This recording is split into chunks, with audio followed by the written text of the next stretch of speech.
Hello and welcome to another edition of 310 to Left. Tom Karen from Nesson and Alex Speier of the Boston Globe with you a couple times a week. And not many weeks left. 5 weeks remaining, a little less as we speak to you. And it is coming down to this. Alex, how are you today?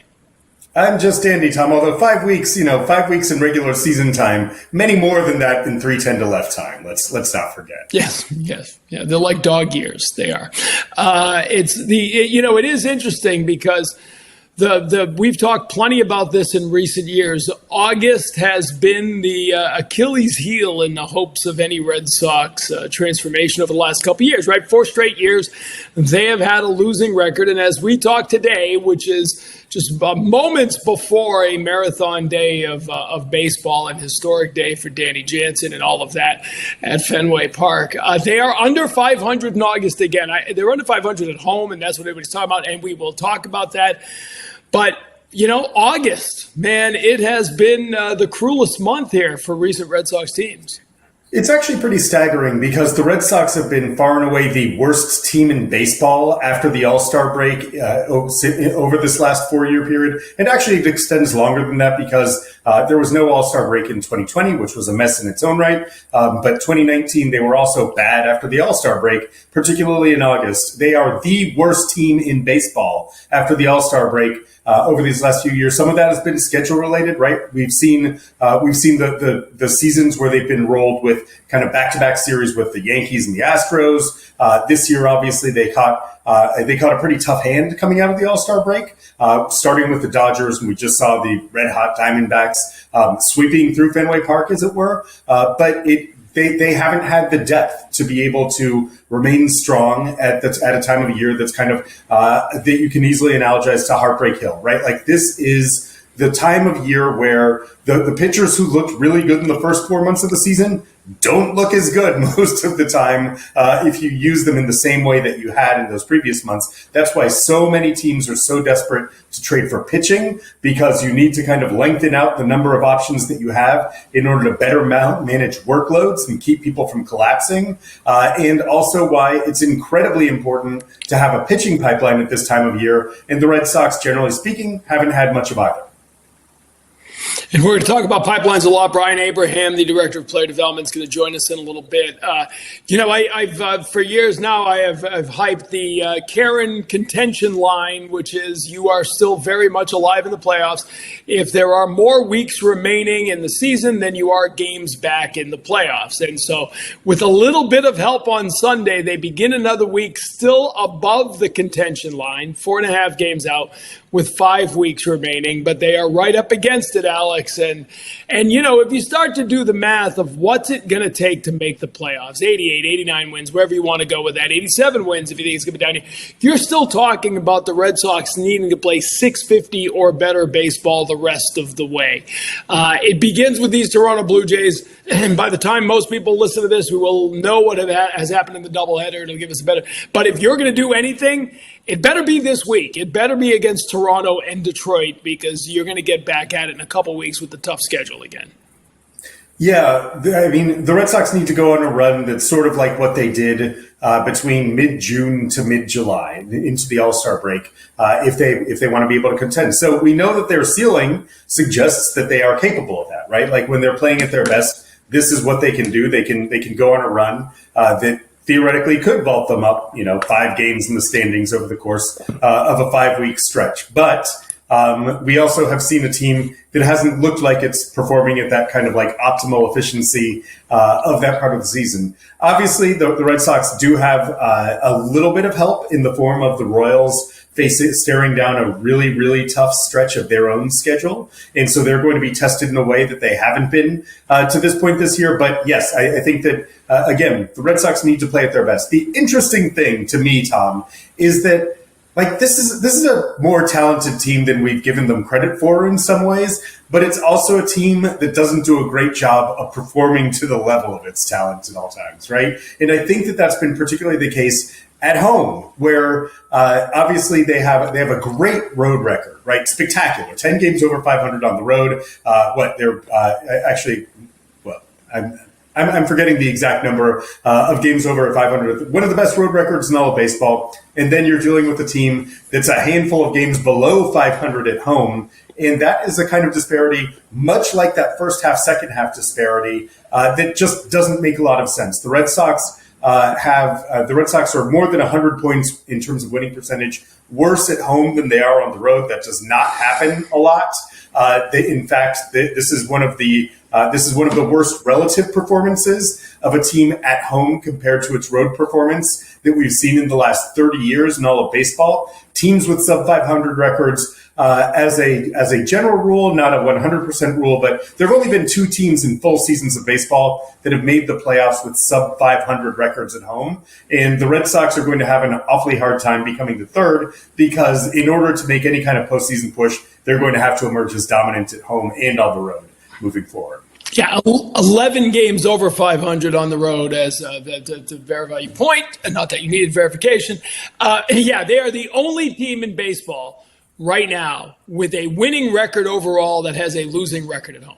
And that's in either league, and that tells you everything you need to know. And it's not a recent trend, right? This is a few years now where they've struggled at home. If you look back over the last, you want to go all the way back to 2004, right? Teams that win for the Red Sox 50 or more games at Fenway Park, they make the playoffs. It's a unique ballpark, and it should be a major home field advantage because you play there every day. And you do wonder, and I remember earlier this season, Alex Cora on Friday Night Fenway admitting that he thinks his team has pressed at home in recent years. Now, it was early enough that he didn't want to make a judgment on this season, but he said, sure, I absolutely think we press at home.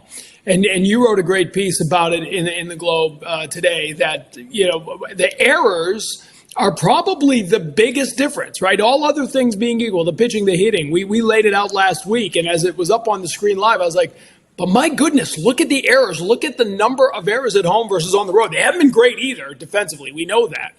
But it is staggering at home. And does that speak to feeling pressure, feeling the crowd, a young team trying to live up to the expectations? I don't know. I'm not a psychiatrist, but that is the one area where you see the biggest difference, I think, overall, is the fielding is even worse at Fenway Park than it is on the road. Yeah, and of course, as we know, like the consequences of making errors and allowing runner and not taking the outs that are in front of you are magnified at Fenway Park because it is such a great hitter's park that that the risks associated. It's a little bit harder at Fenway Park to minimize damage when you commit those errors than it might be elsewhere. And so ultimately, you're seeing a massive spread in terms of unearned runs that have occurred at Fenway Park. The Red Sox, as of entering this Blue Jays series, had allowed, I believe, 43 on the season compared to 18 by their opponents. So that's a pretty giant difference. Some of that relates to extra inning games, but that's a kind of separate oddity. But I think that the execution by the defense hasn't been great. The execution by hitters hasn't been great because what you've seen at Fenway Park is that with runners on base, you're seeing the same strikeout rate, 26%, that you're seeing with the bases empty, as opposed to visiting teams that have really cut down their strikeout rate quite a bit. I think it's from something like 24% down to 18% when there are runners on base. And the pitchers haven't been as good with runners on base. So the Red Sox and their opponents have the same number of bases empty homers at Fenway this year. The Red Sox have given up 10 more homers with runners on base this year at Fenway Park. So it's situational execution, all of that. Is that psychology? Is that the environment of being jittery in front of the home crowd? Not sure. Whatever it is, execution. That's the reason why the Red Sox have a terrible record at home. Well, in home or road, right, strikeouts have been a major problem for this offense this season. And we were talking about it at the broadcast yesterday. It's by far and away the most strikeouts with runners in scoring position in baseball, most strikeouts with runners in scoring position, and 2 outs in baseball. You are a far more analytically inclined person than I am, but I know that strikeouts are bad. And I know that strikeouts are rally killers, and I know that strikeouts end innings. For a team that has really, they're still hovering around an average of 10 strikeouts per game. It has been a staggering number of strikeouts. And, We talk about this with Brian Abraham in a couple of minutes. As you're developing these young players, that has got to be a concern going forward, doesn't it? Yeah, well, I think that the idea of being able to have an adaptable two-strike approach. I mean, we saw it with the Diamondbacks, right? They're a team that is that's really good at keeping rallies moving along by putting the ball in play, and they also do a great job of forcing opposing pitchers to work in the strike zone. I do think that those are hallmarks of a younger team. That there does tend to be there usually is a willingness to expand the strike zone, to chase regardless of circumstance earlier in your career, as opposed to being able to narrow it down later. But then again, the Diamondbacks aren't exactly an old team, right? Like, they have a bunch of young players as well, probably a little bit more experienced than some of the members of the Red Sox lineup. But that's clearly been a concern for the team over the course of this year. Just the fact that, there have been exactly what you're saying, rally killers in the form of strikeouts in critical situations where a ball in play or, certainly an extra base hit would mean more runs on the board. Okay, why don't we get to it? Brian Abraham is the director of player development for the Red Sox, has been with the organization for a long time, was the bullpen catcher when they won the World Series in 2013. Local product, St. John's High School, where my two sons went in Shrewsbury, Mass., and didn't go far from there to college, Holy Cross. So he is one of us for sure. Grew up hardcore Red Sox fan. Also a good hockey dad, so we can have some good 6 a.m. Rink stories if time permits. But it probably won't, because there's so much to talk about with him. Exciting to have him on, Alex, because this is such a critical point of the development of the bumper crop of prospects we've been talking about for the last couple of years. Yeah, we're no longer at a point where we're thinking like years down the road about what the potential impact of the Red Sox homegrown players might be. Like, it started to occur already in the big league level, where obviously it is a lineup that features a ton of guys who have graduated from the minor league system, but then with a sizable wave coming behind it, and another wave behind that. It's one of the most, it's as loaded as the system has been since that kind of 2015 to 2018 period, in terms of having an outlook where both the near term and at least the medium term looks pretty bright from the standpoint of homegrown prospects. But there are also areas where some of that talent is concentrated, and they're going to have to figure out a little bit what to do with that, and how to proceed when you have a lot of good players at specific parts of the field. How do you move them around in order to get the best balanced team moving forward that's best suited to contend? All right, let's find out. We've got questions. He's got answers. Joining us is Brian Abraham, Director of Player Development of the Boston Red Sox, on the 310 to Left podcast. All right, Brian Abraham joining us, as we said. Brian, thanks for coming on. How you doing? I'm good, thanks. Thanks for having me, guys. Hey, talk about, you were just saying before we came on that we're wrapping up seasons here. We're getting down to it. On the player development side, how much sort of last minute checking in, getting eyes on, how much running around do you do here trying to catch up on everybody before it ends?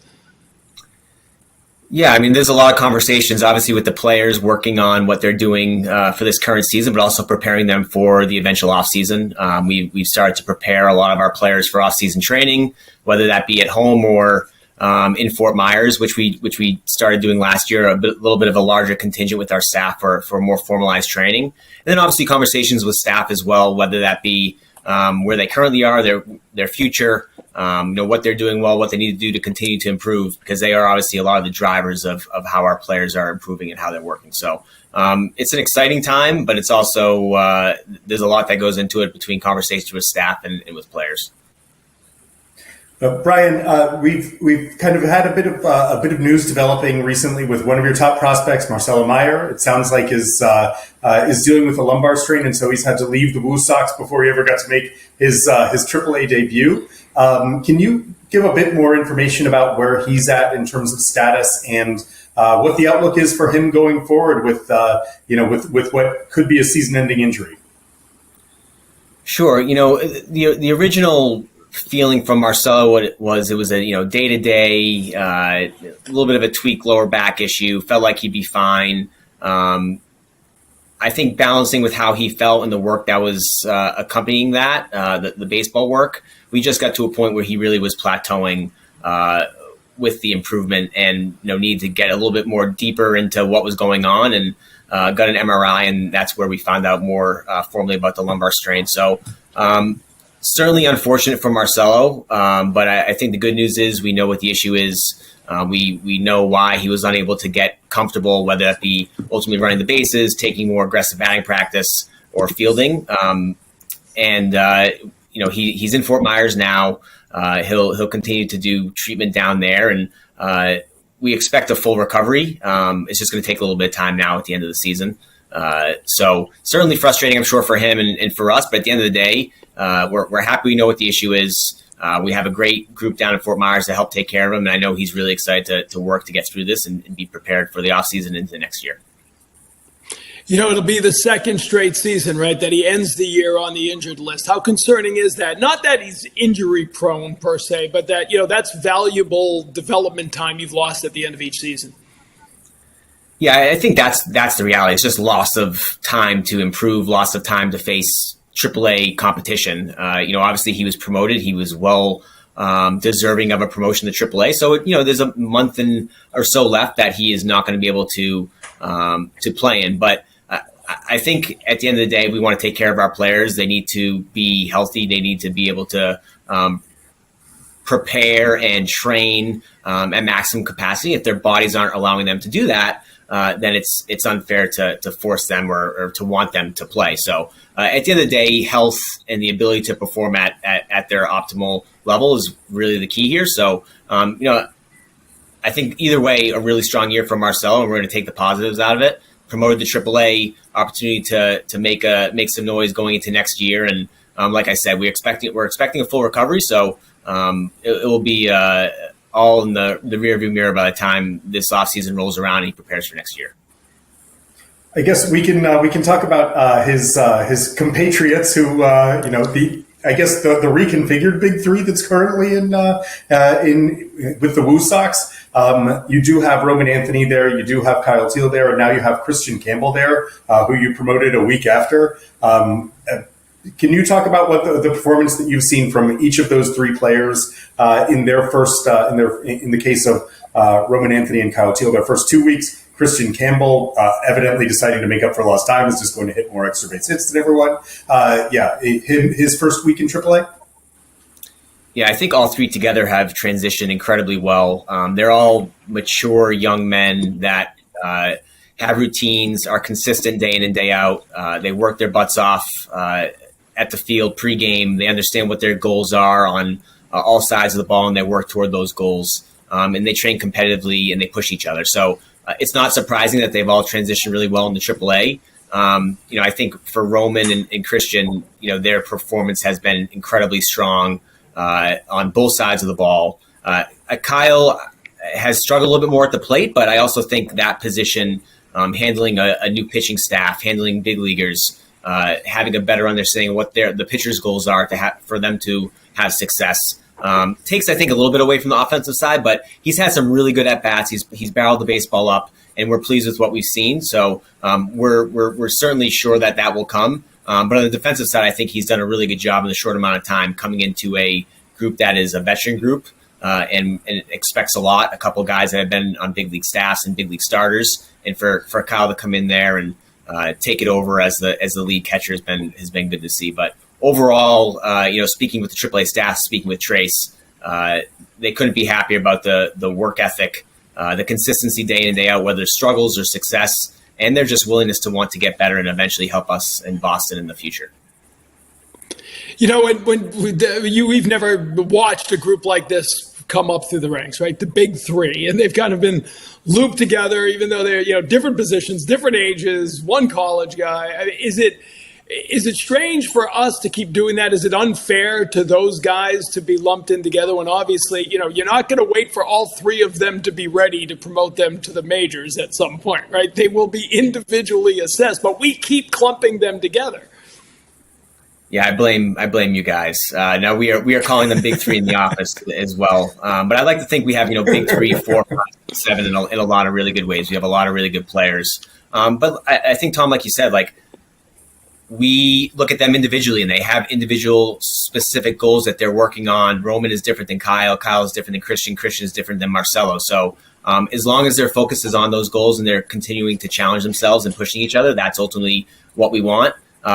The promotion of the 3 together to Worcester just ended up being the timing of them working out really well. So we felt like it would mean a lot to those guys. I do think it's important, the teamwork, the camaraderie, the friendship, the companionship. You hear AC talk about the clubhouse this year. When guys come together, that's really special. And when guys come together growing up within the Red Sox farm system, within this environment, within this area of the country, I think it's really special as well. So the fact that those guys embrace that, the fact that those guys embrace wanting to win together in Boston, I think is really special. And we never want to take that away from them. But at the same time, they also know that they have individual areas that they need to attack, individual areas that they need to improve upon for them to ultimately do it as they would like to when they do step out, on the field at Fenway. Actually, I am interested in that because they have different developmental needs, but you did make the decision to promote the 3 of them together, and then Campbell 1 week later. Had you looked for precedents in terms of like how to proceed with a group like this? Like I remember Chad Tracy on the day that Roman and that all 3 of them were promoted to Worcester, and when Teal and Anthony made their debuts there, he cited the Royals of the early to mid 2010s as being a system that had promoted guys together. Had you looked into that just to see do we? Marcelo had spent a lot more time in Double A, right? You could have made a case to promote him a month and a half before you did. How do you make the decision about that timing and whether or not to keep them together or not? Yeah, these conversations are obviously happening more often than probably people could imagine in terms of timing, in terms of what is best for the player, what is best for the organization. Trace mentioned that to me as well, and that was an interesting case. We did some little bit of background. It was really hard to find 3 players that moved simultaneously.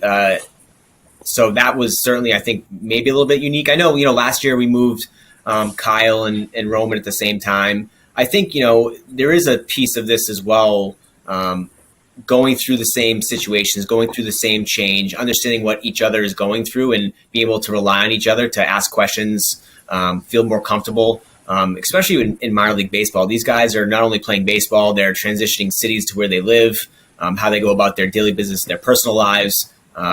There's a lot that goes into it that, obviously the normal fan or most people don't care about, as they shouldn't. They care about how they perform on the field. But for us within player development, for us within the Red Sox, there is a human aspect of this as well, where in terms they have to move everything that they have to another city, to another town, depending on whether they're in Worcester or whether they're on the road, all those types of things that come into play. So anytime I think we can make it easier and maybe move players with other players, I think it works to the benefit of the group. And I think this one was a pretty special one. I read a couple articles about and saw some of their quotes about how excited they were. And that means a lot to me as well, the fact that they've become so close to each other. And I think they would say it's not just those 3. It's the group of players that are, whether they're in Worcester or still in Portland, it's a group of players that they're coming up with and that they know, and some that are in Boston that they know they're eventually going to compete with and win with and fail with too, and pick each other up when they're down and push each other for success. And we mentioned Christen Campbell, obviously, but he's part of that mix now as well, jumped up a week behind them. What a rise he's had this season, right? From high A now to Worcester. The numbers are eye-popping. Kyle Teal's calling him Barry Bonds now. I mean, it's what a year he's had. Tell us about the work he's put in, because I know that you guys are thrilled how he's bought into a lot of the programming and the stuff you want him to work on, and you've seen the success and the results that quickly. Yeah, I think right away when we drafted him last year, he was committed to be in Fort Myers all offseason. I don't think he missed a day. He might have missed one day for the Greenville Drive hot stove dinner, but other than that, he was in Fort Myers all winter. There were some mechanical adjustments that he made. I think some approach adjustments that he made, just a better understanding of who he was and what he could do on the baseball side. But then I think the strength and conditioning side as well, I think he put on about 15 to 20 pounds. He's incredibly athletic. And he competes and challenges himself to failure within those training environments so that when the game happens, I think it's a lot easier for him. He just finds barrels. It is incredible. Wherever the ball is around the plate, he is able to hit the ball hard, impact the baseball. And I think with his approach, with his ability to make good swing decisions, he puts himself in a position to take advantage of the mistakes that pitchers make and drive those balls, whether it be pull side in the air or the other way as well. He has enough power to do it to all fields. But I can't speak enough about the kid. Ultimately, at the end of the day, we can provide guidance. We can provide thoughts and ideas and information to say, here's what we think you should do because this is going to give you the best opportunity to be a successful big leaguer. But if the player is not bought in, the player doesn't want to make those changes or adjustments, it's really hard to allow them to transition and move into those spots. So I think our staff does an incredible job of building relationships and trust and providing information and being transparent with why we think we need players to do certain things. And to me, when players buy in and they have that trust, they are willing to challenge themselves, even though it might be a little bit uncomfortable, even though it might be a little bit different than what they did in high school and college. And I think that's why we continue to see some success from players that maybe we didn't expect to see. So, again, a ton of credit to the staff. Mostly the credit goes to the players because they're the ones that are making those conscious decisions to make those adjustments, to go into the trajectory cage and face upper 90s fastballs and fail and struggle so that when they do come into the game, they're comfortable and familiar with that type of pitch shapes that they can dominate and drive the ball all over the field. So you have been comfortable challenging them, and you've been able to, they're all moving at ridiculous paces, right? Like, Roman Anthony is 20 years old and in AAA. That's ridiculous. Christen Campbell and Kyle Teal are barely a year into their professional careers, and they are in AAA. That is ridiculous. You have been comfortable challenging them at a very accelerated pace, which means the obvious question is, how come? Should we consider them big league depth right now? Are they? Would you be comfortable? Should we think it's realistic to think that any of them could be up in September, or that any of them could open the year in the big leagues in 2025? I think anytime you have a player on the AAA roster, you have to expect that they could be in the big leagues. I don't think you can look at the AAA roster any other way. Obviously, there are some players that are a little bit more flexible, could be added quickly to the roster and maybe taken off for whatever reason. But I think when we're making the decisions to promote these guys to Worcester, I think everything you just asked comes into play. Are they major league depth? Could they be in the big leagues? Could they impact the team in 2025? I certainly think they could, or they wouldn't be in AAA. When that timing will be, when that exactly will happen, that is not ultimately my decision, but I think we provide enough on our end when those questions are asked about when these guys could be ready or if they could do the job when AC needs them in Boston. So I look at as AAA being major league depth, any player that is there. There's obviously a lot of other things that go into it, roster cost and adding someone to the 40-man and taking someone off and starting someone's clock when maybe they're not ready. If they come up, do we have to send them back down? There's a lot of logistical type areas that matter and come into play. But I think they've all put themselves in a position to be knocking on the door so that when there is a certain situation where we might need a particular player in one of these instances, it could be them. And I would say the training that we do, the information that we utilize on our side to evaluate these players, it's supposed to evaluate them based on how they will do in the big leagues, not in AA, not in AAA. Scalable skills that will allow them to have success when they do come to Boston. And we feel like these guys are all improving in those areas and have a lot of above average skill sets that will allow them to ultimately have that success. So, there's obviously a bigger transition to the big leagues, whether it be understanding what it's like to face the competition, struggle more, different age players. There's a ton of different factors that come into play, but I think Trace and the AAA staff does an incredible job of preparing these guys. So if the call does come sooner than we expect or it comes later than we expect, these guys will be ready to not face anything new once they eventually get to Boston and AC's calling their name. I do want to ask about one other player. So the four guys who we've been discussing thus far are all consensus top 100 prospects at this point, and frankly, pretty high up in those lists. Bron Montgomery, your first-round pick, also viewed as being a standout talent, even though we have yet to see him on the field. I wonder if you can kind of offer some insight into where he's at physically and when you think you might get to start watching him playing some baseball. Yeah, really excited to get him where we did in the draft. Obviously, he's a little banged up. He's out of the walking boot, which is great. A real focus on strength and conditioning. He's in our normal programs at this point. is able to put weight on his ankle, and he's doing great. He's recovering incredibly well. We're hoping for baseball activities in the next 2 to 3 weeks if all goes well. But he in some ways, I don't always. We talk about injuries, we talk about downtime in Florida and giving guys an opportunity to step back. I think for Braden, it gives him a chance to focus on some areas that maybe he wouldn't have focused on if he was playing right away. It has really allowed him to integrate into the organization, understand what we are driving in terms of continuing to add size and strength, and then ultimately prepare him for the success that he needs to have as a young baseball player. So a lot of progress is being made. I'm sure he would love to be out of Fort Myers and playing, but at this point, he's still recovering. And like I said, a few weeks from now, we're expecting baseball activity, and he'll be there this offseason as well to continue to improve and be ready for 2025. All right, Brian, as we know, all of this is happening while the Red Sox are still hovering in the playoff race, right? We have the Karen contention line. If you didn't hear it earlier, you have to have more weeks remaining in the season than you are games behind. So by my equation, you are very much alive by half a game at the moment. But and we know it's pitching, right, at this point for the major league team. And you don't have the same bumper crop of pitching prospects at the upper levels that you have positional prospects. Has that gap in your mind started to close? I mean, obviously you've added depth over the last year or two. Where is the pitching? We'll get into individuals in a minute, but just looking at the pitching group in the minors, where is that group at? Yeah, I think the addition of Justin and the addition of Bales at the major league level has allowed for consistency throughout the organization. Really strong understanding of organizational philosophy and what we are asking our pitchers to do to improve.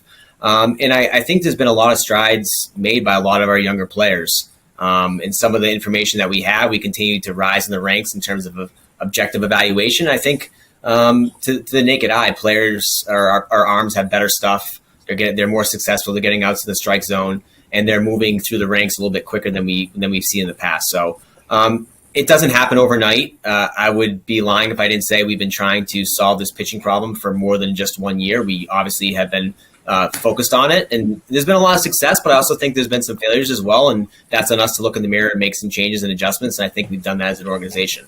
But I also think you can point to the Bayos of the world, the Tanners, the Crawfords of the world, and see the success that they are having and have had, and that there are some positives to take away from their development on top of the additions of new people, new faces, new eyes, Brez as well, obviously, to push these guys to new heights. And I think as a group, we're making significant improvements, and I think the numbers are there to back that up. In terms of upper levels pitching prospects who you think have a chance to start in the big leagues, obviously Perales having to undergo Tommy John surgery in a year where he looked like he was having a real breakout represents a setback, right? Like there's a decent chance you won't see him in 2025, or at least not until the end of it. Where do you see the guys who have a chance to be starters for the Boston Red Sox in the upper levels? Yeah, I mean, I think, the addition of Priester and Fitz obviously are, probably headline that, being in the AAA rotation. They both perform really well in AAA. Quinn obviously has spent time in the big leagues, but we're excited about what we've seen so far. And he continues to improve as he gets to understand what we're asking of him to do. And a couple of changes from maybe what Pittsburgh had asked, just like any time a player goes to a different organization, there's some new thoughts and ideas that we can provide and present to him. And he's really taken those on, which has been exciting to see. Someone like Zach Penrod, who we signed last year out of independent ball, has really moved up the organizational ranks. And while he's working out of the bullpen right now, we see him longer term as a left-handed starter that sits in the mid-90s and has a devastating changeup. And there's been a lot of positives on his end as well. And then, I think Double-A, David Sandlin, who we traded for, is in the Double-A rotation. Connolly Early just had a really strong start yesterday.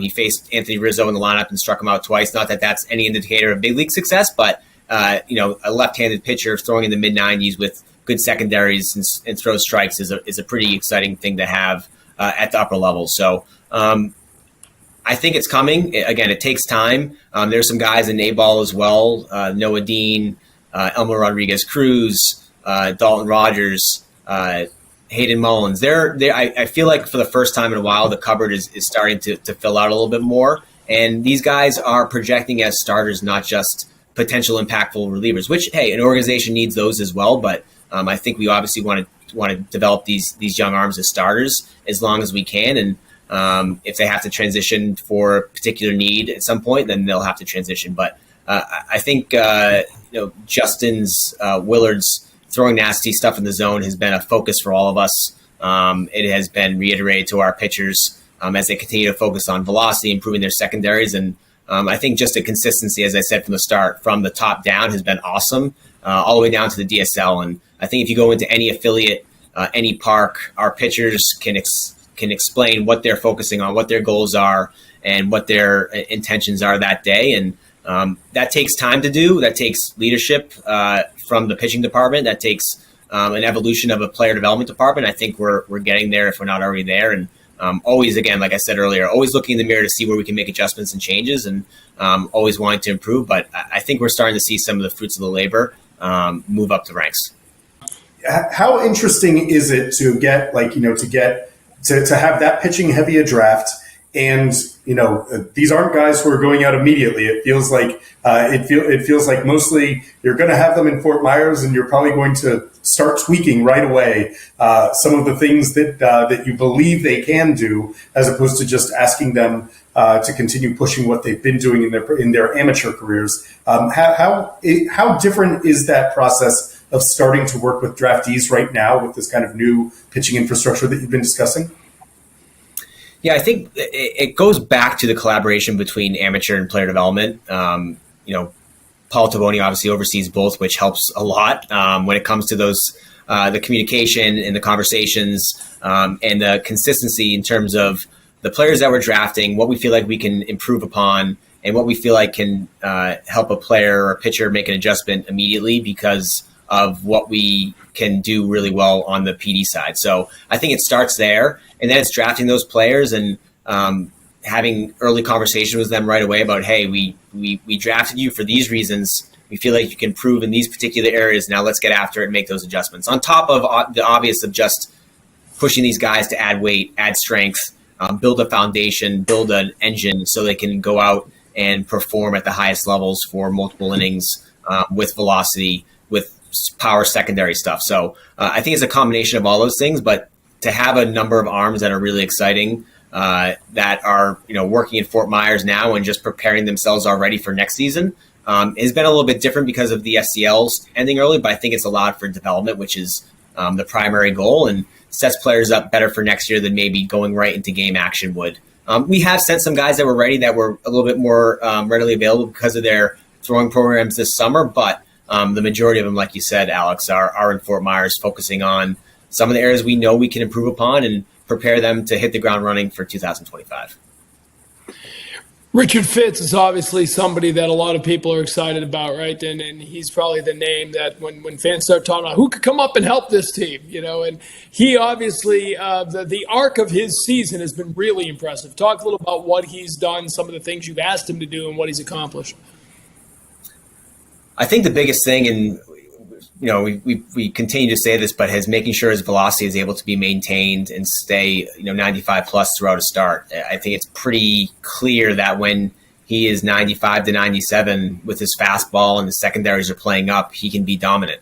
When his fastball starts to trickle a little bit below 95 and he has to be a little bit finer with it, he struggles a little bit more. He still has great pitch ability. He still has the ability to compete, locate his pitches and get outs, but I think you see a lot more swing and miss. You see a lot more strikes and outs earlier in count when his velocity is up and he's challenging guys with his optimal stuff. So I think over the last month plus or so, that velocity has maintained. That stuff has been improved upon. And that's not just because of bullpens, not just because of side work. That's because of, again, the consistent work he puts in the weight room, his awareness of what he needs to work on, his intentionality with everything that he does. And to get a kid who comes from a different organization who feels like he's been with us for 10 years is pretty special and pretty cool from my end, and I know Justin's end as well. So he's exciting. We feel like he can be a piece of our rotation for the future. But there's a reason why he's in AAA. There's still development opportunities. And when he gets into the big leagues, when he's in Boston, there's still going to be development opportunities. So making sure he continues to push in those areas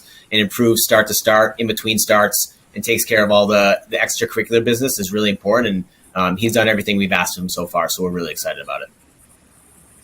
I guess, you guys have your own strong feelings about where the farm system is, right? But every once in a while you get an opportunity to get feedback from the rest of the industry about how it's being perceived, whether it's with mid-year top 100 lists or the trade deadline, right? Like, what are you finding out about the way that the Red Sox organization is perceived at this point? And what was it like at the trade deadline? Having not just kind of like a kind of elite group of standout prospects, but like I feel like you guys are getting a lot of hits on guys even a little bit deeper in the system, whether it's like someone like a Franklin Arias who's kind of been exploding on the scene this year, even a little bit further down, players like Joe Stingson, Garcia, and Alan Castro, who are now up in Double-A. Like what are you learning about the way that the industry values the Red Sox farm system? Yeah, we try obviously not to look too much externally at what everyone else thinks, because at the end of the day, it's our evaluations and we are making decisions about what players we keep and what players we potentially move on from via trade or however that may be. So I think it just shows us that we have a lot of good players. There's a lot of depth. There's a lot of different areas that have improved over the last couple of years. I think the trade deadline, we made some trades out of areas of depth, out of areas of players that we felt like were really strong and could have impacted us and helped us. But ultimately, the sacrifice of trading an X number of players or player A or player B for potential immediate major league help, whether it be a bullpen arm or someone like Danny Jansen, felt like that was best for the organization at that time. So I think what I see is that we have a really good player. We have a lot of depth, but that depth isn't just organizational depth. It's potential big league player depth. And I think I've said this before, we've tried to continue to raise the floor of our players. We have 165 players. Not all of them are going to be in the big leagues, but the bottom group of players also push the top group of players. So I think if we are able to raise the floor of that bottom tier player, everyone else is going to continue to have success and continue to improve as well. And I think the trade deadline and rankings and everything else that we see represents that from the outside perspective. So like I said, we try not to look too much into it. Obviously, we really like a lot of the players that we have. And I think it's always interesting to see some players that we really like maybe aren't ranked as high externally, and some players that we might not like as much are ranked higher. So there's always different ways to evaluate players. And I think at the end of the day, we have to lean on what we believe and our own valuations in our group to trust what is provided to us and how we evaluate our players, both objectively and subjectively.